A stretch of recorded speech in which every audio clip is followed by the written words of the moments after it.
It's really an honor to use our new space at the Hebrew Institute of White Plains in this way. As someone who knows,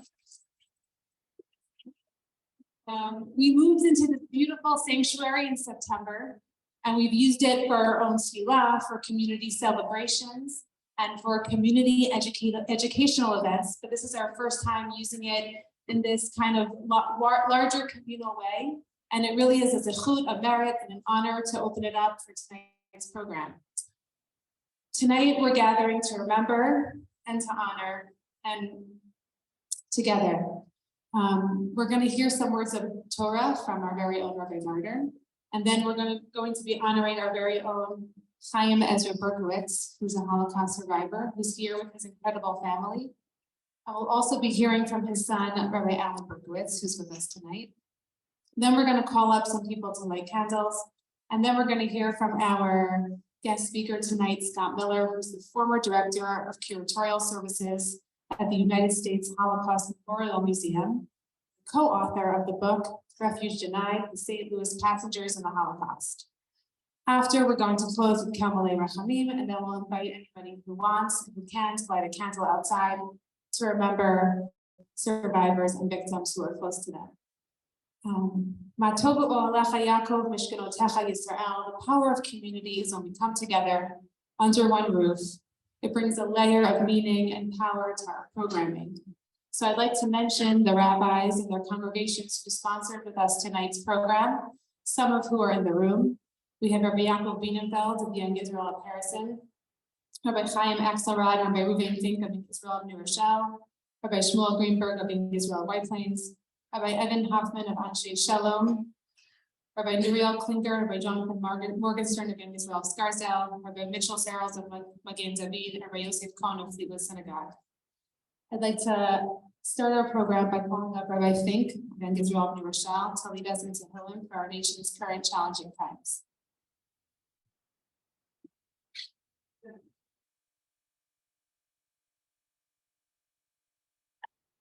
Shema was Imamatim Kavasicha Adonai. Adonai Shema Vikoli. Yena Osnecha Kashulos Vot Adonai. Mabonos Vishmario Adonai Yamo.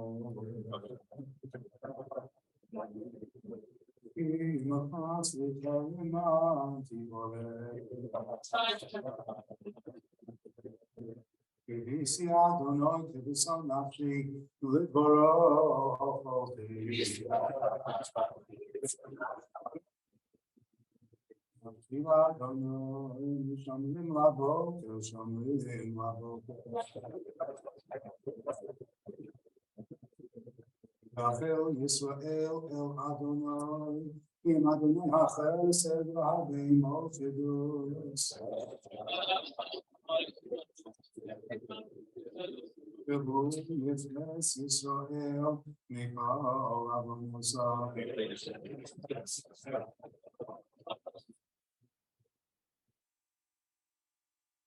Please find your seats.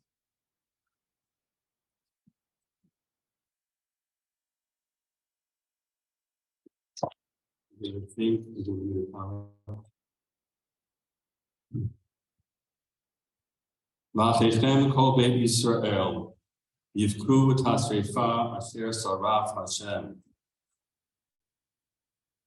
And your brothers, the entire household of Israel, shall weep over the blaze that God has caused to blaze. The beloved children of Aaron were dead in the sanctuary. A father numb, silenced in the face of the tragedy. A family unable to grieve at God's command. And God then instructs and consoles. But your brothers, the children of Israel, they shall weep for them. We stand here at the onset of Yom HaShoah, 80 years since the uprising in the Warsaw Ghetto, 78 years since the end of the war that saw 6 million Jewish souls flame upwards to heaven. We evoke and re-engage the suffering of our people at the hands of Nazis and Israel.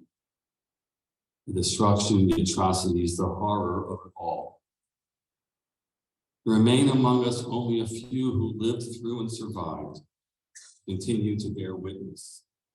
Some here yet mourn for beloved relatives, distant and close, parents and sisters and brothers, grandparents and great-grandparents, aunts and uncles and cousins.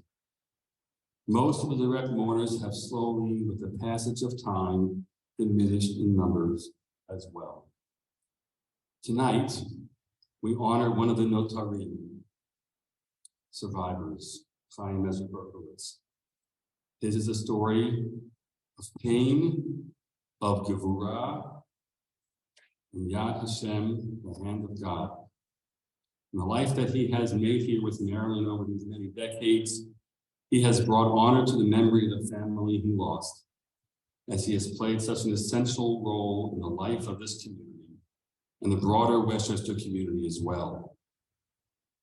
We're also privileged to have with us our special guest, Scott Miller, who will share the difficult stories of those he has come to know through his research. From the experience he has developed in his important role at the United States Holocaust Museum, he will also reflect with us the ways in which we might be able to continue to remember and bear witness.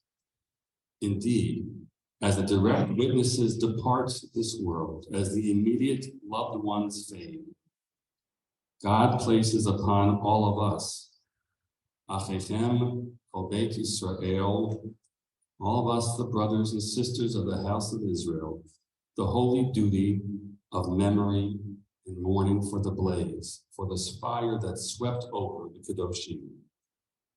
We do so not merely as personal mourners, but as shluchim, as emissaries in absentia for those who did not survive or who have passed from this earth. That is the overwhelming and towering responsibility that we carry. May we indeed carry it correctly.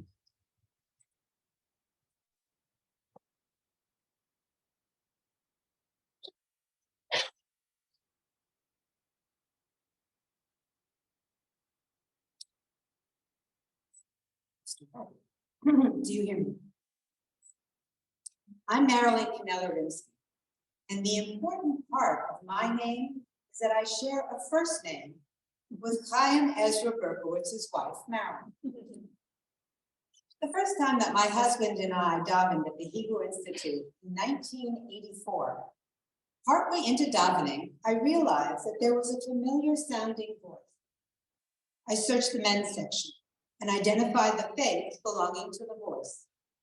I introduced myself at Kiddush because my father was also a Polish Holocaust survivor, and that was why the voice was familiar to me. And from then on, I became part of Chaim Ezra's extended family, as does everyone who interacts with him across all the generations. He is our shul's candyman, but he has always been so much more. He makes everyone he speaks with feel as though they are special to him. Every time he sees you, he has a story or something sweet to say, possibly about one of his grandchildren or great-grandchildren, all of whom he's very proud of. We are all Mamala, or in my case, Marilyn, my dear. Marilyn, my love. I thank the other Marilyn. Whoops, sorry. I've been holding this up. I thank the other Marilyn for so graciously letting me be Marilyn, my love, also. Our Kahila thanks all of Chaim Ezra's children and grandchildren for sharing him with us. He's very special to all of us. I'd like to ask one of Marilyn and Chaim Ezra's 4 children, Rabbi Alan Berkowitz, to say a few words about his father. After that, we will start the candle lighting ceremony with Chaim Ezra.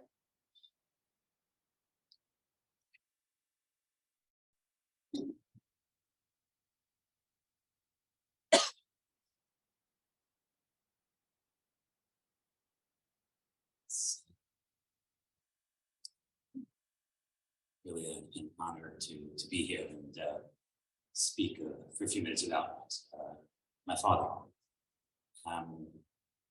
Speak a lot about survivors and speak about survivors. We speak in the context of Yom Hashoah I'd like to just change that a little bit.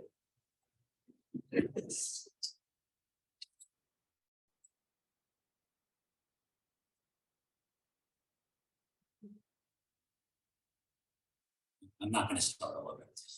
So, in speaking about survivors, we speak, I guess, in the context of Yom HaShoah, and I want to focus a little bit on the fuller name, Yom HaZikaron HaShoah V'Gvura, the Holocaust and heroism.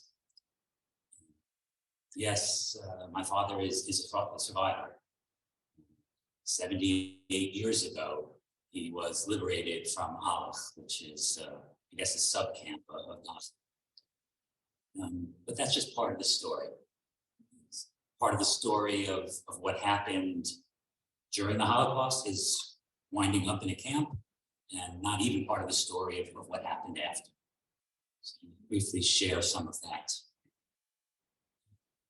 Today we talk about survivors. It's a reality TV show. You can opt out, you can go through it, and you're some sort of hero.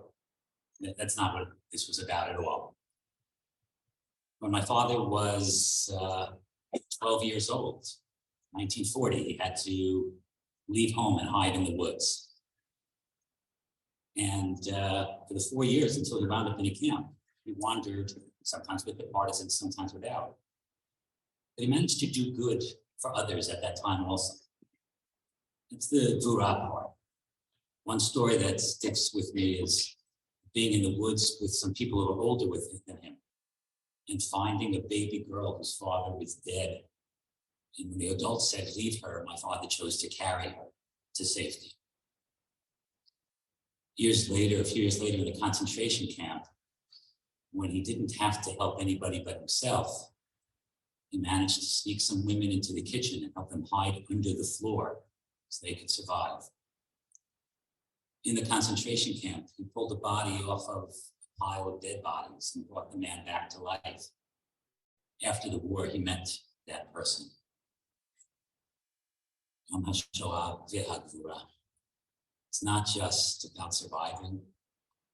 Viktor Frankl wrote about this as well. It's about defining yourself and how he defined himself in the moment and taking care of others.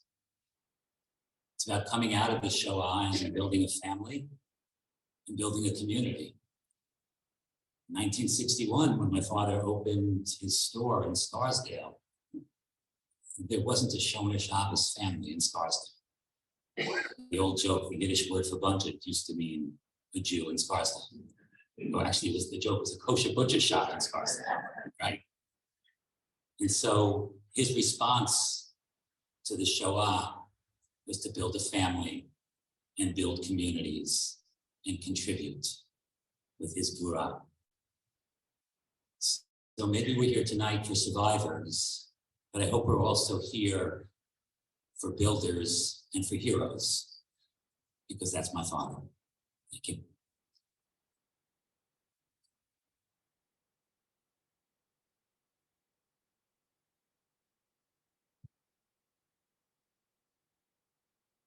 Chaim Ezra. Chaim Ezra, along with any of your children that are here and grandchildren, please come up and light the first candle.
Jose Colton, survivor. Please come up and light the second candle.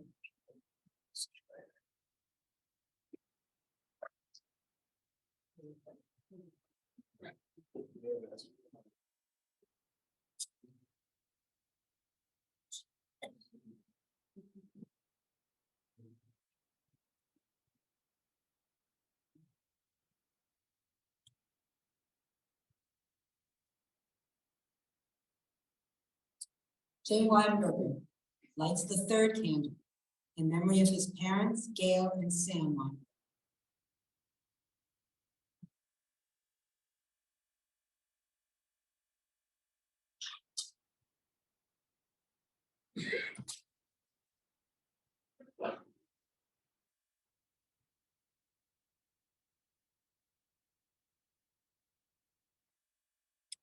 Miriam Gold lights the fourth candle in memory of her father, Samuel David Vogel, and her mother, Ruth Laird Vogel, and in memory of Tom Gold's father, Abraham David Gold, and his mother, Malvinas Kornhauser Gold.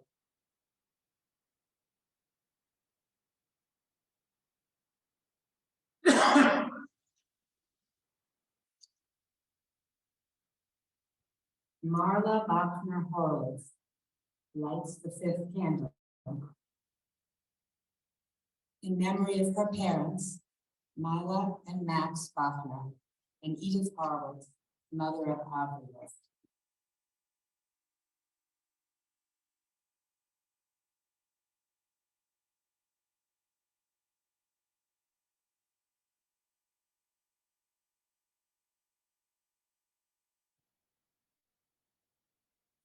And I'll light the sixth candle in memory of my parents, Blanche Steinberg Canella and Jaime Canella.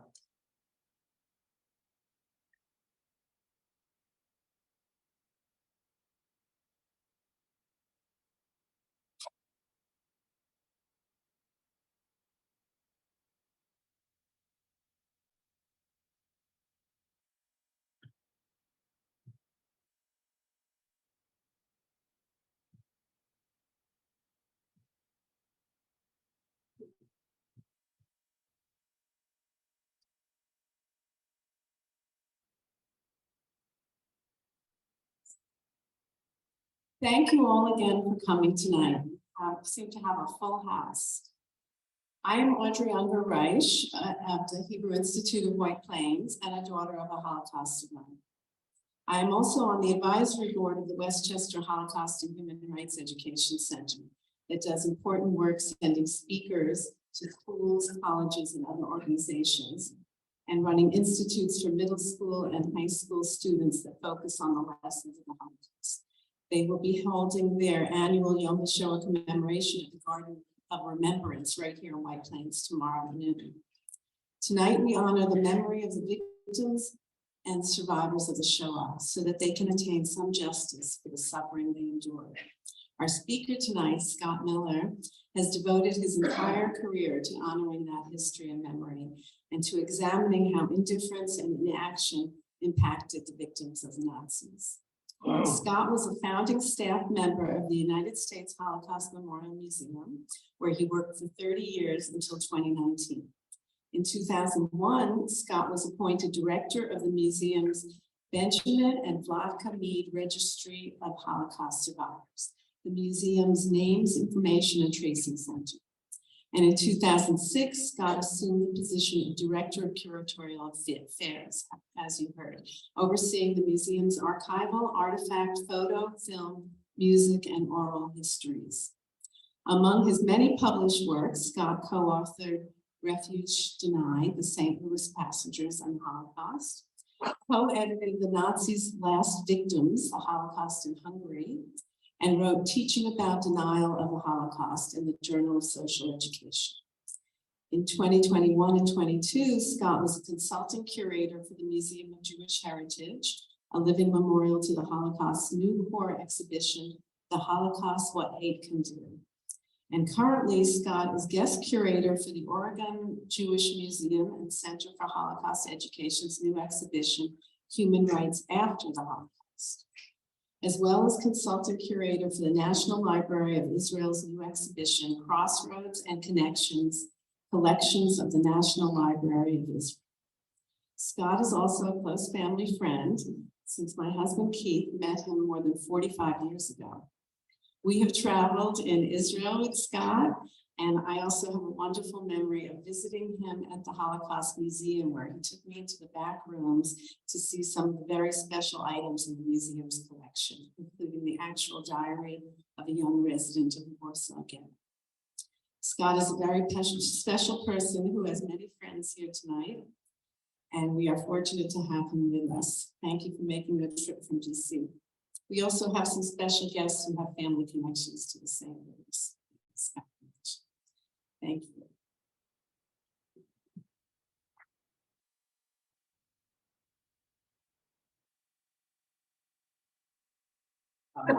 First of all, can you all hear me? Okay, good. I guess we were in nursery school when it was 45 years ago. Audrey's husband. So first of all, it's thank you to Audrey for organizing this evening, and to Rabbi Martyr and to the Hebrew Institute of White Plains in this beautiful sanctuary. And it's an honor to be here with Mr. Berkowitz and all the Holocaust survivors who are here tonight, and as well a number of children of survivors who are here tonight. And I would just like to mention tonight, Barry Mahler is here, and I'm mentioning Barry because Barry's mother was Vera Mahler. Vera Hess Mahler was a passenger on the St. Louis, which is a topic that I'm addressing tonight. So I'm going to talk more about Vera in a little bit.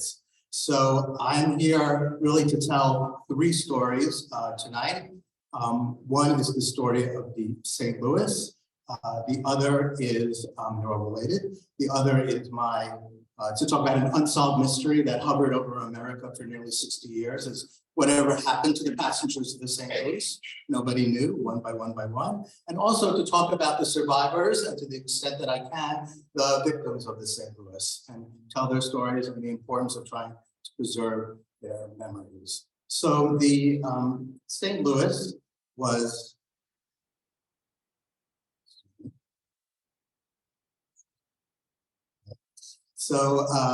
the St. Louis, the story of the St. Louis, really, it's sort of unthinkable. A ship carrying over 900 Jewish refugees fleeing Nazi Germany in late May of 1939, but 6 months after Kristallnacht, was a ship that, after being denied entry into Havana, Cuba, and then sailing to the shores of Miami Beach, was denied entry into the United States after the passengers came so tantalizingly close to the shores of Miami Beach that you could see the beach and the palm trees and the hotels, and they thought they were in this beautiful freedom, and they were sent back to Europe.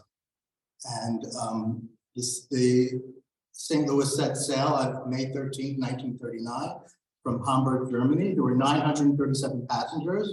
Almost all of them were Jewish, and they were at this point running for their lives. And at this point in history, Jews would leave anywhere, to go anywhere to get out of Germany. There were Jews who went to Shanghai. There were Jews who went really to South America, all over the world.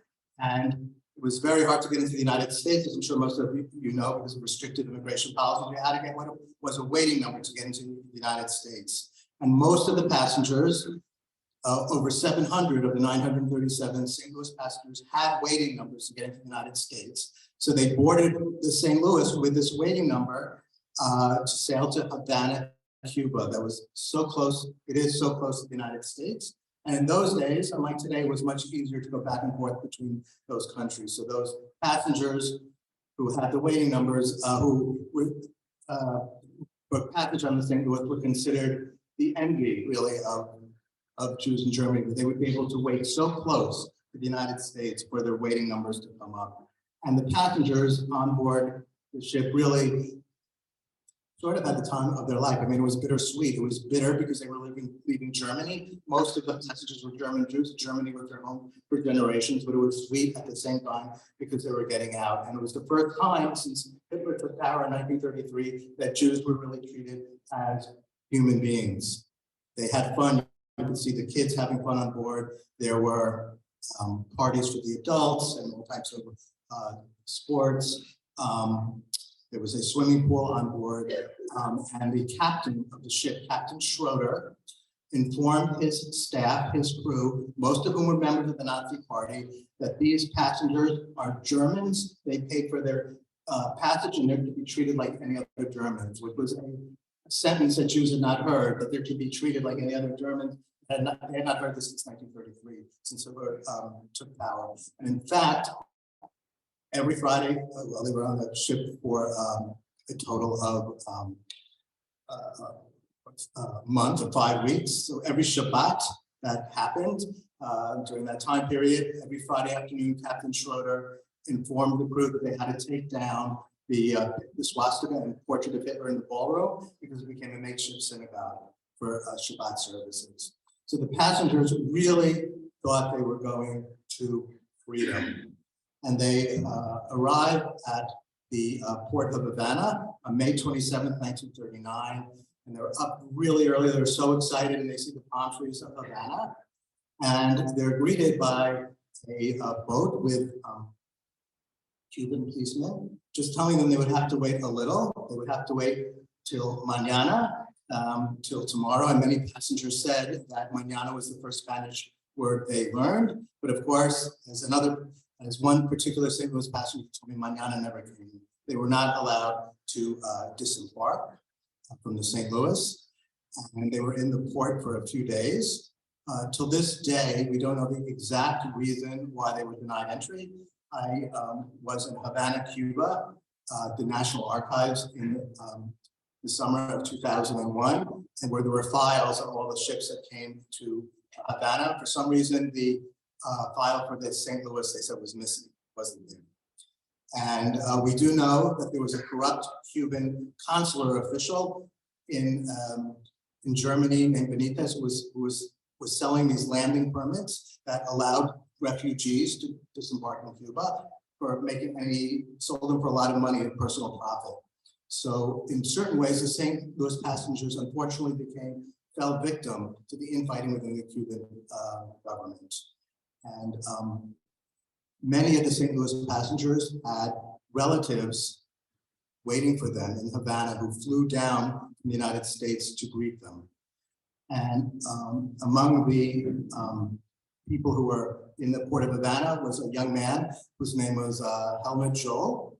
He was there to greet his aunt and uncle, Leon and Johanna Joel. And anyway, so this Helmut Joel is actually the father of Billy Joel. Billy Joel's great aunt and uncle were on the St. Louis. It's a little piece of St. Louis trivia, but they were on the St. Louis, and they actually ended up a few years later being sent to Auschwitz. But I mentioned this to make the point that the St. Louis passengers would really have never been a burden either in Cuba or the United States. It was a very, I wouldn't say wealthy group of people, but a very, very educated group of people. And there were, because it was primarily a German Jewish saga, there were relatives of the same, as I said, of Billy Joel on the St. Louis, relatives of Henry Kissinger on the St. Louis, and even relatives of perhaps the best known German Jew still alive, active, Dr. Ruth Westheim. She also had relatives on the St. Louis. Anyway, their relatives of all the passengers who were waiting for them in Havana rented these. Well, they rented these little boats. Yeah, they rented these little boats, and they sailed to the. They just sailed out to the ship and waved to their relatives on board the St. Louis. And here's the mirror image of the St. Louis passengers waving to their relatives on board these ships. And for many of them, it would be the last time they would see them. The St. Louis passengers the St. Louis was forced to leave Havana. There was one passenger named Max Lowe who refused to go back to Germany. Max Lowe was limping when he was on the St. Louis. He was limping because he had been beaten up in Buchenwald a few months earlier. He was also limping because he sustained a war injury fighting for his homeland, Germany, in World War I. He wasn't going to go back. He split his wrist and jumped ship. He was rescued actually by Cubans and was put in the hospital in Cuba, but his wife and children were not allowed to disembark. to meet up with him. The Joint Distribution Committee tried ferociously to come up with some type of money to bribe the Cuban government to allow the St. Louis passengers in. It didn't work. It didn't gel. St. Louis then, Captain Schroeder decided to sail to the coast of Miami Beach, believing that America would let in the passengers, not only because it was, you know, America, the country, the Statue of Liberty, but based on the fact that the St. Louis passengers actually had waiting numbers to get into the United States. It was just a matter of letting them in a little early. It's a very important piece of information that they were not just randomly what we today would call boat people. They were people on a boat, but they weren't boat people. They had paperwork to get into the United States.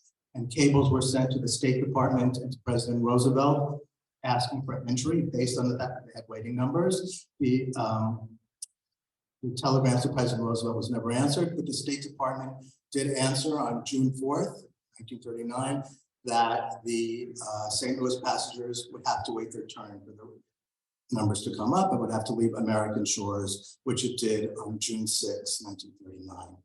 You can imagine the despair among the passengers. Captain Schroeder, though, was in constant negotiation with governments and individuals and Jewish organizations around the world to come up with some solution so the passengers would not have to go back to Germany. The Joint Distribution Committee, who are really the unsung heroes of this story, brokered a deal with 4 Western European countries other than Germany, France, Belgium, Holland, and England to take the passengers, which they did. On June 17, 1939, the St. Louis arrived at the port of Antwerp, and from there the passengers were dispersed between those 4 countries. And of course, we know that was not a happy ending to the story, because 3 out of those 4 countries, Belgium, France, and Holland, were invaded by the Nazis in 1940. So to be a Jew in any of those countries in 1940 was, for all intents and and circumstances, the same as being a Jew in Germany. So the St. Louis passengers, you could say, were double-crossed. They were literally double-crossed, and they had to double-cross the ocean. They were back again under Nazi control. That's the famous story that I think many people in this room may know. And then, of course, fast forward to the United States Holocaust Museum in Washington in the 1990s. Myself and a colleague would say we had some unfinished business with the story. We wanted to know what became of all the passengers one by one by one. For us, the St. Louis wasn't a ship. It wasn't one story. It was 937 stories, which were the number of passengers on board. People did not know what became of all the passengers. And we reached out to the world, and we wanted to know what happened. What happened to this family, the Dublon family, Eric and Lily Dublon, who were with their extended family on board the St. Louis. They were all deported to Auschwitz from Belgium. But we also were able to get more of sort of a personal glimpse into the story. A man in Malibu, California, sent us this photo. The little girl on the bench at the very end with the bow. She was the little girl in the photo that you just saw. She was Lori Dublon. And the man in Malibu who sent us this photo was like her childhood boyfriend back when they were like 4 years old in Erfurt, Germany. So just to get this, to give her, this little girl just a piece of her life before Auschwitz and before she was on the St. Louis really meant a lot to us to be able to tell these stories. So I'll just quickly tell you a few stories of survivors, victims that we uncovered through this search of the passengers. We put ads in newspapers around the world. Remember, this was the dark ages of the 1990s when there wasn't social media or Google or Facebook or anything. And we did what Holocaust survivors did after the war when they were in search of people. They put ads in the Jewish newspaper, the Vorwärts or the Aufbau, which was for German Jews. And we did the same thing in the 1990s, knowing that time was not on our side. Because even if somebody survived the war, who could tell us what happened to the people we were looking for, they might not be alive in the 1990s. And I think the most moving story was actually the first. We published an ad in a small German language newspaper in Israel, because this, remember, is primarily a German Jewish saga. The story of the St. Louis Passengers were German Jews. A small newspaper called Israel Israel News, or the Jewish News. And we listed all the passengers we were looking for, and the ad was published in German, Hebrew, and English, saying if anyone has information, please contact Scott Miller at the Holocaust Museum, and it gave my telephone number, fax, that's how long ago this was, fax, and email address. Email was new then. And among the passengers we were looking for, there was one family that really sort of stood out. Their names were on the list, the Fink family. The father's name was Manfred Fink, the mother's name was Herta Fink, and they had a 4-year-old little boy named Michael Fink. And we always wondered what happened to the Fink family, because 4-year-old boy. There weren't that many. There were children, but not that many were that young, who were 4 years old. And I get to work the day that Israel Nachrichten published our ad. I didn't even know if they published our ad yet. I was very dubious. I didn't think this would work. And I'm going through a bunch of emails, and I see an email from Israel that says, "Dear Mr. Miller, my name today is Michael Barak, but in 1939, on board the St. Louis, my name was Michael Fink. I was 4 years old. I think they're looking for me." So this, I tell you this just, well, to tell you that this works, these searches work. And if any of you are still trying to search for what became of family members, I encourage you to speak to me afterwards and to pursue it and to do it. But also through this story, we revealed actually the story of 3 people on the St. Louis, 2 who survived, 1 didn't, 1 who did not. That's a picture of little Michael Fink in the middle with his parents. They were sent to Holland when the St. Louis was returned to Europe. They were interned in the Westerbork camp. From there, they were deported to Theresienstadt. And then, as Michael said to me, my father was put on a train to Auschwitz and died of a disease in a cattle car. He did not survive the war. And sadly, his mother, who really had most of the memory, died 6 months before Michael and I found each other through this newspaper. And I'll never forget, he said to me that, how is it that my father was off the coast of Miami Beach and ends up dying in a cattle car from a disease? And he said to me, in his opinion, which, I agree that, he said to me in Hebrew, America noseh b'achrayut mot avi, that America bears the responsibility for the death of my family. In any case, Michael and his mother went to Israel, then Palestine, the Yishuv, on Aliyah Bet, clandestine Aliyah, which is why there was no record of what became of them, because if something's clandestine, you don't have a paper trail. And then they changed, they Hebraicized the name from Fink to Barak. So he said to me, we were looking for the right person, but the wrong name. Michael Fink hasn't existed since 1948. But again, we were able to sort of flesh out these stories by finding each other. Just one more, I won't go into the whole story, but through NPR, through being on NPR, we were telling the story of one person named Rudy Dingfelder. We were able to find out what became of him because somebody, a distant relative, was driving to work and heard us on the news. So there was a family of 3, the Dingfelders, Leopold, Johanna, and their teenage son Rudy, who were on the St. Louis, like the Finks. They were sent to Westerbork, and from there deported directly to Auschwitz. And we knew that his parents were gassed upon arrival, but we did not know what happened to Rudy because we thought maybe he survived because there was a document from the archives at Auschwitz that he was chosen for forced labor at Auschwitz. He was not gassed upon arrival, but there was no proof, evidence of his survival afterwards, except this person heard us on NPR, and she said, Rudy survived the war, and she put us, he has since passed away, but she put us in touch with his widow who lived in Detroit, Michigan. And well, it's incredible. This is why it's so important if there are still Holocaust survivors in your family to interview them, because I'm going to tell you a story that no document will tell you.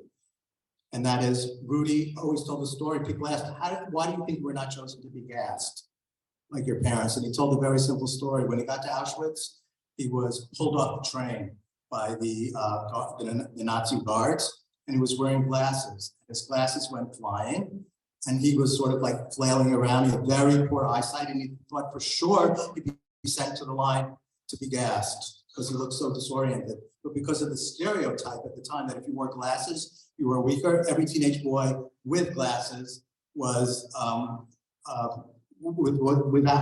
with glasses was sent to the line to be gassed, and every teenage boy without glasses was chosen for forced labor. And because he wasn't wearing his glasses, when they went flying, he was chosen for forced labor. And behind me is a picture of Rudy and his parents boarding the St. Louis, and you can see Rudy there with his glasses, actually boarding the St. Louis. And Rudy also had ingenuity, because they asked him when he was being chosen for forced labor, do you have any skills? That was very important, and he gave a good answer. Life and death depended on it. Now, Rudy's father was a kosher butcher in Plau in Germany, and he had the presence of mind not to say that. And he said that he was a tool maker because it sounded useful, and he survived in Auschwitz as a tool maker. Again, I tell you these stories because these are the stories we'll never find on a document, and why it's so important to talk to Holocaust survivors while while there's still time to hear their stories, things that they can share with you. And I'm just going to go ahead to, I'm looking at Barry Mahler because this is a picture of Vera Mahler, who at the time was Vera Hess. This picture was, I believe, from 1938. She would have been 15, 16 years old. You know that in 1938, Jews in Germany had to be registered, and every adult male was given the name Israel on their ID card, and every adult female was given the name Sarah on her ID card. The children did not have to do this, but they still had to have this ID card, and this is Vera's ID card. About a year before they sailed on the St. Louis, Vera was with her parents and her sister on board the ship, and the Hesses had a very interesting, somewhat different experience, because when they went back to Europe, they were in France, and they were able to get out of France in 1941, and lo and behold, they were able to get on a ship to Cuba. And they actually did go to Cuba, and Vera told me that she actually studied first aid and nursing in Cuba, and in fact, I believe it's in the collection of the Holocaust Museum in Spanish, her certificates.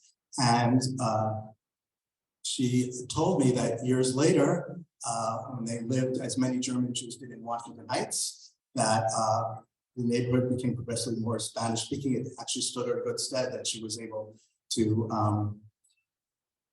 speak and practice nursing in Spanish as well.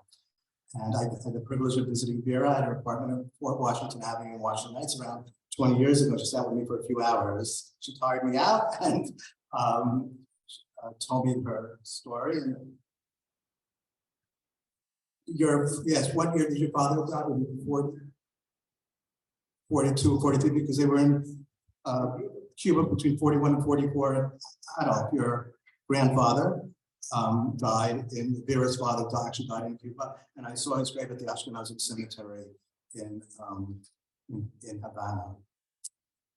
So I mentioned Washington Heights to you because this was a very, very important part of our search. I know there are many New Yorkers in this room, but many St. Louis passengers, such as Vera, their families went to Washington Heights, and Washington Heights was really the center of German Jewry after the war. It's so much so that it was called, people refer to it as Frankfurt on the Hudson. They called it the Fourth Reich. Really in the 40s, 50s, and 60s, in the neighborhood of Washington Heights, the synagogues and the self-help, which is social service agencies for Holocaust survivors, were incredibly helpful to us in connecting us with people like Vera and other families as well, many of which did not have this fortunate circumstance, and ending through the story as the Hesses, as Vera's family. The woman second to the left, her name is Ilsa Marcus. I met her also in Washington Heights. She was on the St. Louis with a cousin, her parents, and her newlywed husband. And she joked to me that that was like their wedding, that was like their honeymoon. And which I thought they were spending in Cuba, the family sent back to Europe. They were in hiding in Belgium and the family was betrayed. And they were in hiding and they were all sent to Auschwitz or Majdanek. She was the sole survivor of the family. And she did take pride in telling me that she was chosen for forced labor at Auschwitz. And she worked in the German munitions factory. And she said she booby trapped the hand grenades to go off upon contact when German soldiers would handle them. She jimmied them. She was an extremely feisty woman who died close to 100 also a couple of years ago. But these are the type of stories that you hear when you meet Holocaust survivors, especially in neighborhoods such as Washington Heights. And wherever I would go around the country, especially in the years when we were searching for the passengers, people would come up to me and tell me they had information on a St. Louis passenger, or sometimes they would come up to me and say they were a St. Louis passenger. I was speaking in San Francisco in around 1998, and you see the guy there with the cool-looking guy with the shades, with the girl sticking her tongue out at him. Great photo. And his name was Ernst Weil. And Ernst Weil was in the audience in San Francisco. When I was speaking, he came up to me and said, I'm Ernst Weil.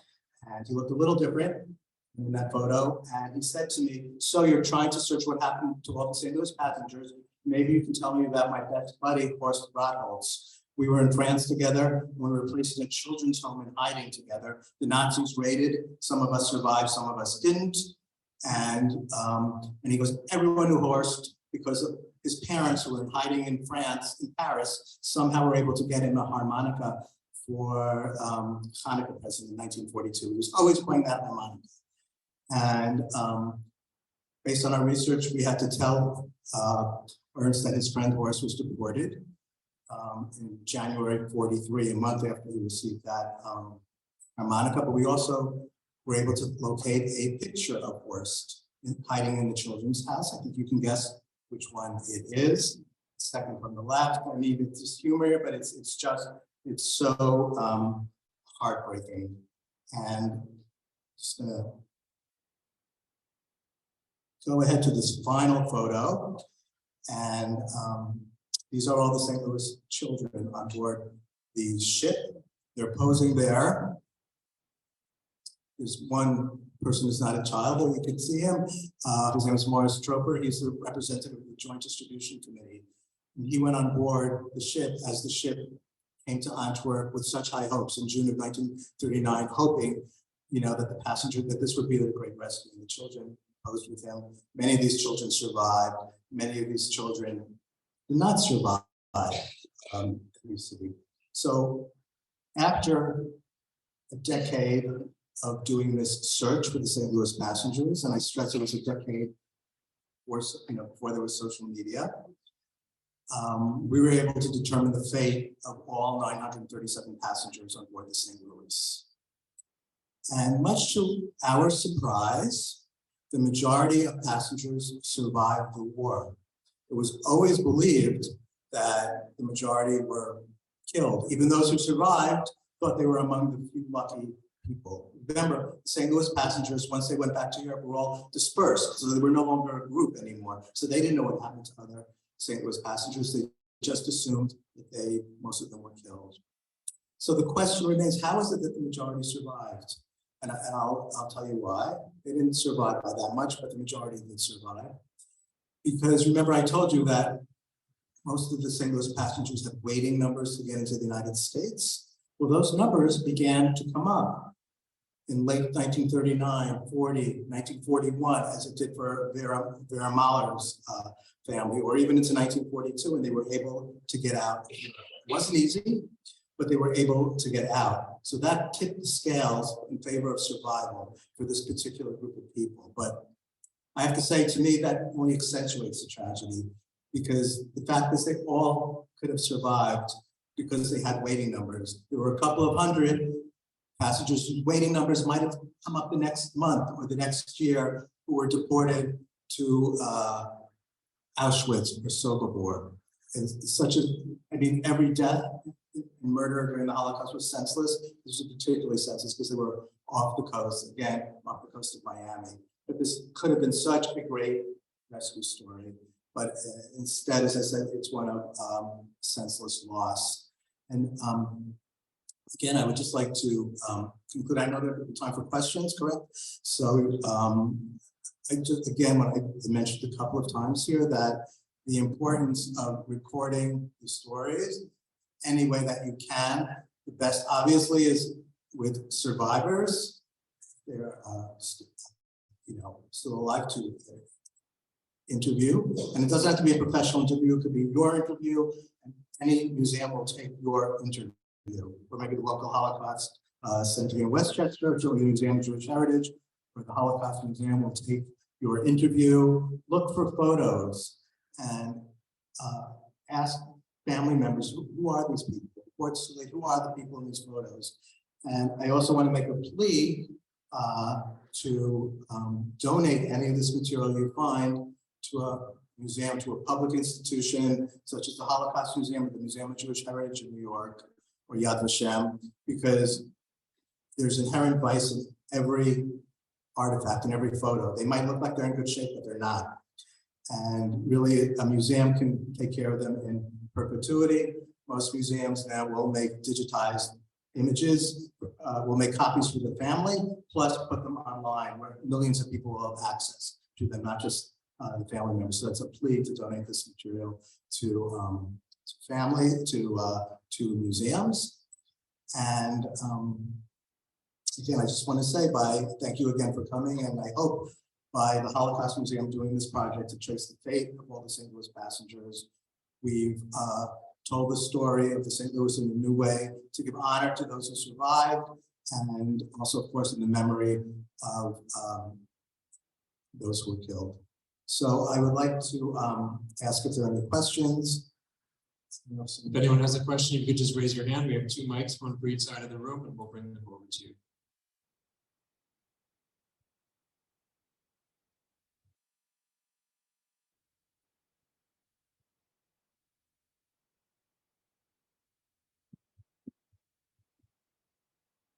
Thank you so much for being here this evening and sharing the work that you've done, not only the work around the St. Louis, but the work that you've done more broadly for the memory of those who perished and the world that once was. Can you tell us a little bit about any efforts that were made now that you have all the names of those who survived to bring people together, Yes. or connect people, and that we. Yes, well, yes, in terms of the St. Louis passengers and bringing people together, there were a number of reunions. I don't know if Vera may have been, I don't know if she was at any of them. There were in 1997, when we were not finished with the project, but when we realized there were more St. Louis survivors who survived and were alive than we had thought there was, which was the 1999, which was the 60th anniversary of the St. Louis reunion at the Holocaust Museum.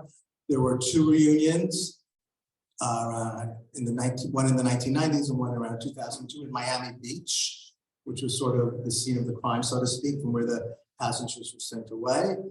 And there was even a reunion in Canada, in the capital, Ottawa. It was in Ottawa. There was a group of people who were apologizing on behalf of the Canadian government because also telegrams were sent, not just by the St. Louis, but others as well who tried to get into Canada. Canada had a very restrictive policy, more restrictive than the United States. So it was sort of like an apology on behalf of the Canadian government. And the St. Louis passengers were invited there. There was a tree planting at Yad Vashem around 20 years ago, the Garden of the Righteous, in memory and in honor of Captain Schroeder, who tried to rescue the St. Louis passengers. And there was also an event, reunion at the State Department in 2005. And it was a very belated apology on behalf of the United States government. But many St. Louis passengers have found each other actually through our project, especially those who were children at the time. We're looking for other children, and many reunited in the especially they lived in neighborhoods such as Washington Heights, where there was such a, sort of a crystallized and vibrant German Jewish community, survivors met each other. So they become sort of like a community. So, Scott, this is Mo here. Oh, Just thank you very much. Just have two questions. One, you mentioned that a majority survived. I just wonder if you knew how many specifically. And the second question is just about Captain Schroeder. What was his fate? Okay, so in terms of the survivors, so 533 survived out of the 937. But again, if you break things down, there were many families that did not come out whole. There were very few that came out whole. And if you minus, there were 88 who went to England. There were issues with those who went to England, but if you minus those, then it's really much closer. It was 250. It was like 60%, 40%. Those who went to England obviously were rescued, although there were 2 who were killed in the Blitzkrieg. That would not have happened had they been obviously in Havana. And the men were, the St. Louis men in England were interned by the British government on the Isle of Man because ironically they were considered to be enemy aliens. They were considered to be Germans, which is something they were never considered to be in Germany, but they were. So they didn't have it easy in England. And in terms of Captain Schroeder, so this was the voyage of the St. Louis was his last voyage. He was on the older side. He retired. He was not persecuted as far as we know for what he did. And a number of St. Louis passengers found him after the war. And a number of actually, he got a very small German pension. A number I know did send him money. He died in 1958, only known really to St. Louis passengers. And I know this because he wrote an autobiography called Homeless at Sea. He wrote this in the early 1950s. But it was really the hard work of the St. Louis passengers once they became a community many years later to give Captain Schroeder the honor, the kavod that he deserved, and to have Yad Vashem recognize him as a rescuer. And if anyone else, the ship, the St. Louis itself, was killed was destroyed in an Allied bombing. Thank you very much for your talk tonight. Going with the theme my brother-in-law started with of the Gura aspect of Yom Hashoah, we were privileged to go with my in-laws, Marilyn Ezra Berkowitz, to Europe for 3 weeks a number of years ago. We met a couple on the cruise on one of the first days whose father's a long-line Australian family, as I am from an American family, who married a woman who was a survivor, as Judy's father, as our married Judy.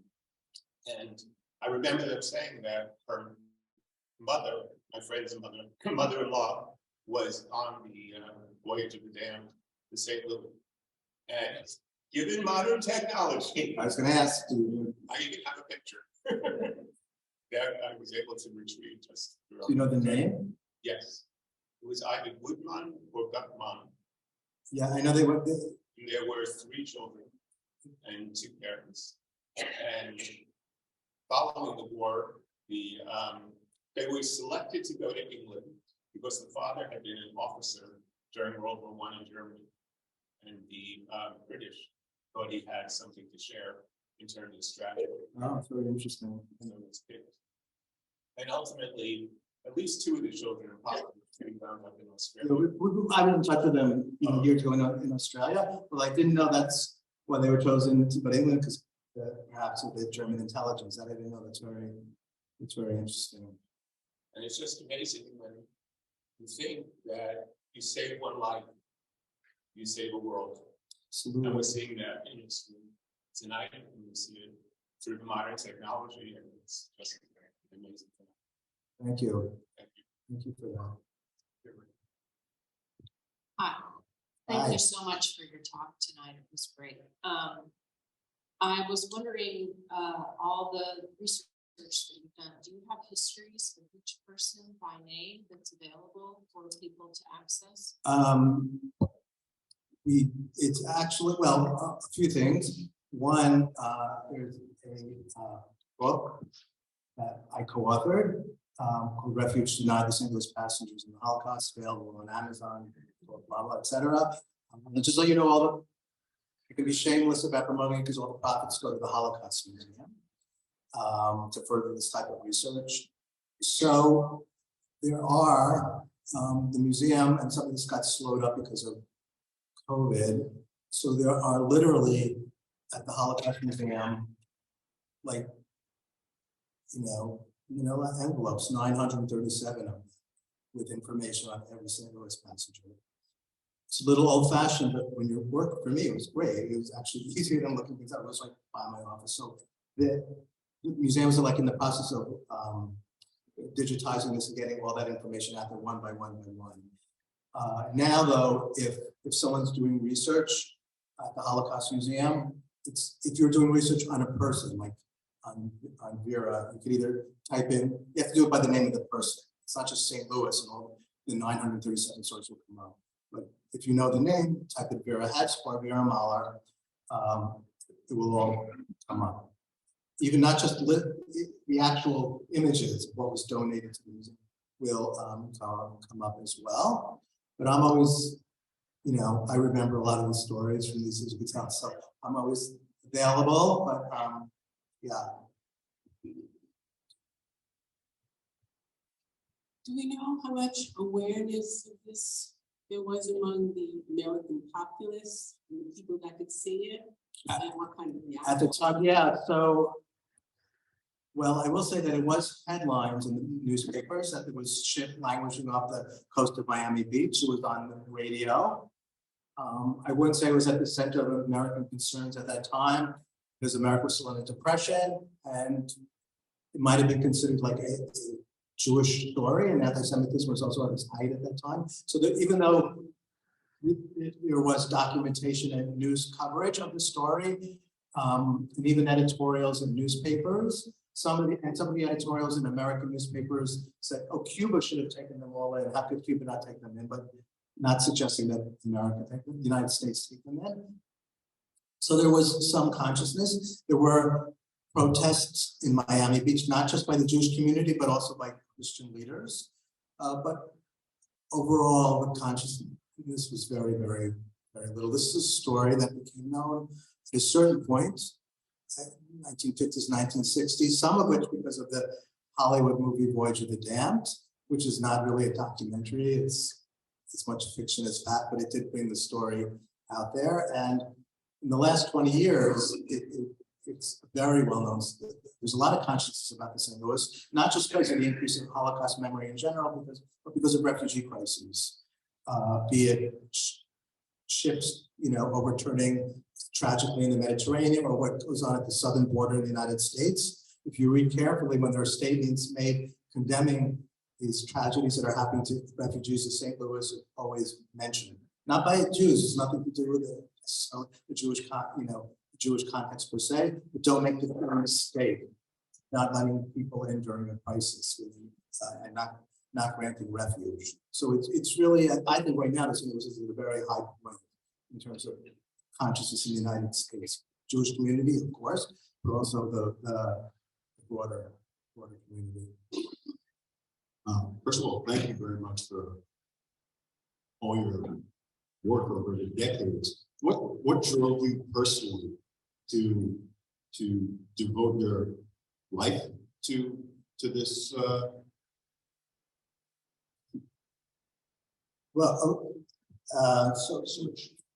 So in terms of the St. Louis saga, which was like ended up being a major part of my career, I have to say I somewhat fell into it. I met a St. Louis passenger, actually, who came to the Holocaust Museum looking for other St. Louis passengers. And then I always knew the story of the St. Louis. So that sort of brought me into the story, that personal contact with the survivor. But it was really a colleague of mine, Sarah, at the Holocaust Museum, who really convinced me to join her on this search. She said she couldn't do it alone, it would take two people. And I was just so cynical and dubious. I did not think it could. I said, you'll never find out what happened.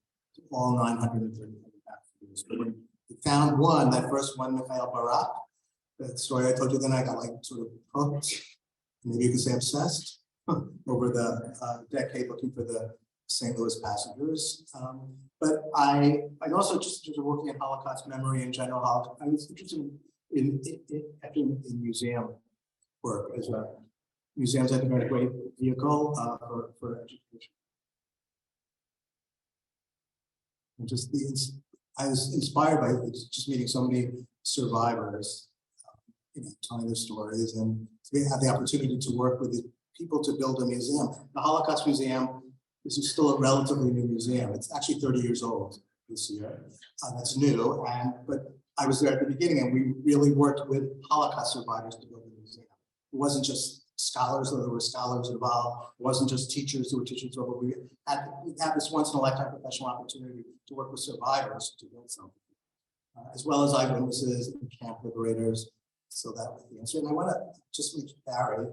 I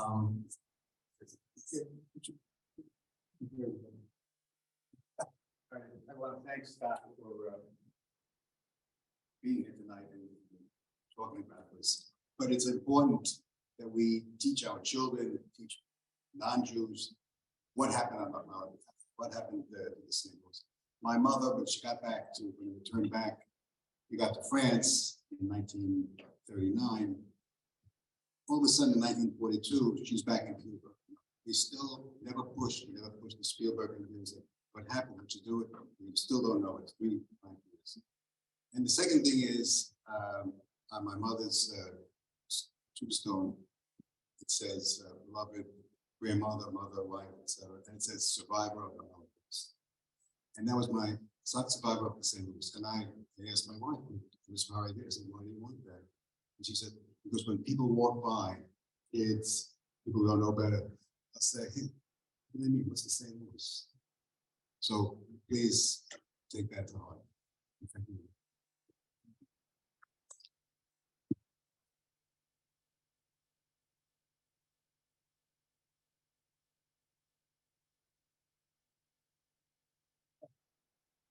Everybody knows about this St. Louis that wasn't let in.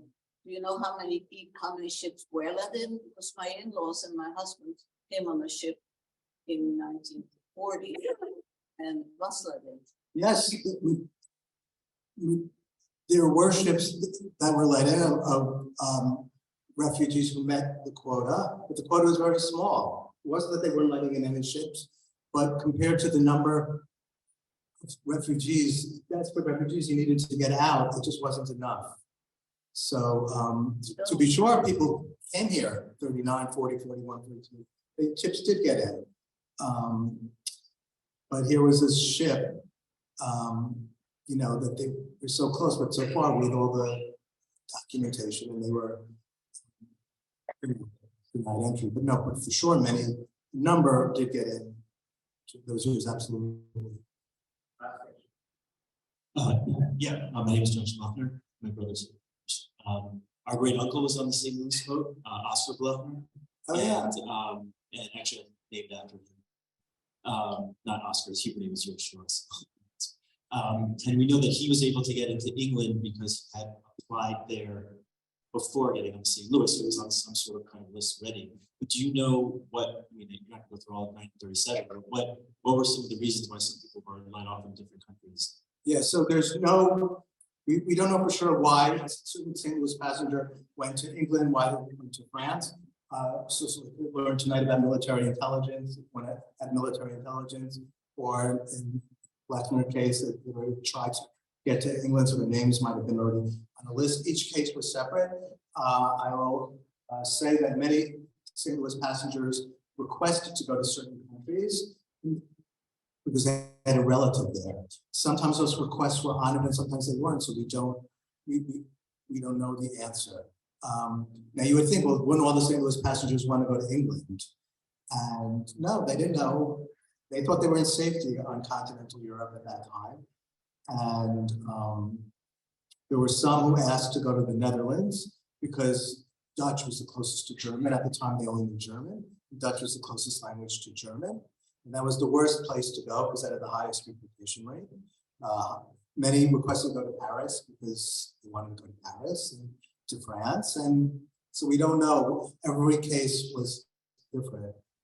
But there was an exhibit at the Holocaust Museum in 1999, like 6 stories, and Blechner was one of the stories, may have been there at the opening.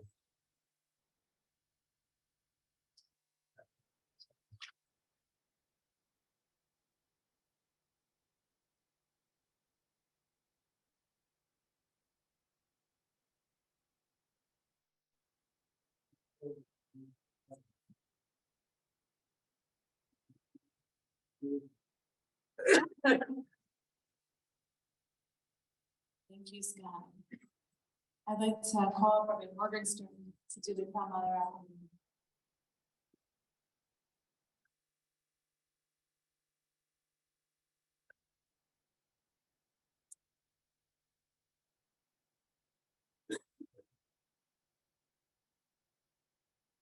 Yom Rachamim B'Shofein B'Amramim Dayan Almanos V'Avisomin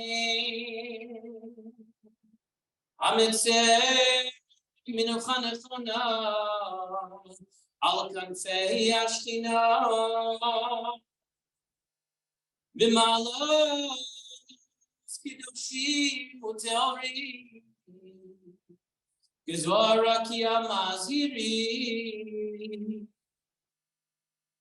The Nishmas Rivavos Alfei Yisrael Anashim Nashim Batar Shenergo V'Shenishchatu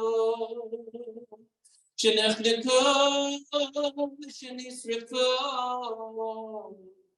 V'Shenikberu Chayim Al Kiddush Hashem Al Gidei HaTzorim HaGermani Yimach Shema V'Zichram Kulam Kiddushim U'Teorim U'Bohem Yodim HaTzadikim Arzei Lebanon, Biatirei HaTorah, Oibal HaRachamim, Yastirei Nesei Seknavav, Li'olamim. Mitzror, Yitrachem Nishmosehem, B'Ganei Yudeh, Chasa Adonai Nachlasa Bianuch B'Shalom Al Mishkevasa Biakum Lekeita Yamin L'Chayarsa V'Nomar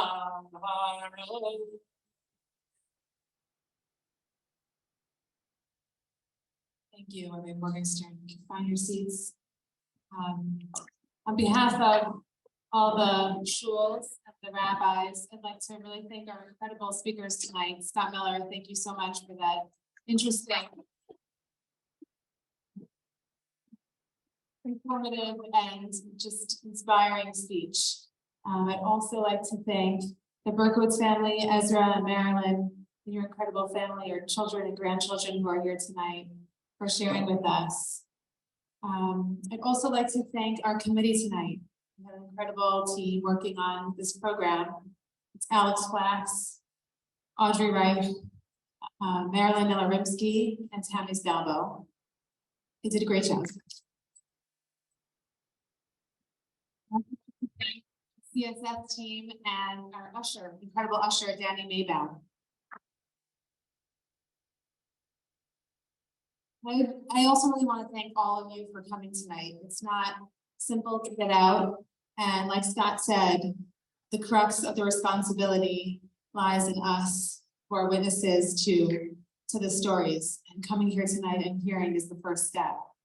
I know that I'm going to take with me Scott's messages and taking our family's history whenever we have and trying to think about where I can continue that on. And thank you, Rabbi Berkowitz, also I'm taking with me not only Ezra's sweetness, which I know from shul, but also the incredible stories of heroism that you shared with us tonight. And our community, I just want to remind us that our Jewish nation really knows how to remember. We just did that a week ago, Pesach. It might feel like a long time ago, but we know how to gather together, how to share, how to keep memories alive, in the context of family, of tradition, of community. So I encourage us all to think of tomorrow, not to reflect on stories of our own family, of people we know, but also to think about how we're gonna take this mantle on. So let's use tomorrow to listen and to share and to reflect. I want to invite everyone, when you go outside and exit, there's some candles, to light a candle in memory of a lot of us know survivors. We might be survivors, maybe children, grandchildren, maybe even great-grandchildren or friends and family, to light a candle in memory of people that are not with us anymore, or maybe people who never even came. I know I'll be lighting a candle. I'm a grandchild of 3 Holocaust survivors and a great-granddaughter of Holocaust victims. So I invite everybody as they leave to please light a candle, and also just to note, we'll be davening Maariv across the hall soon. In 5 minutes. Thank you.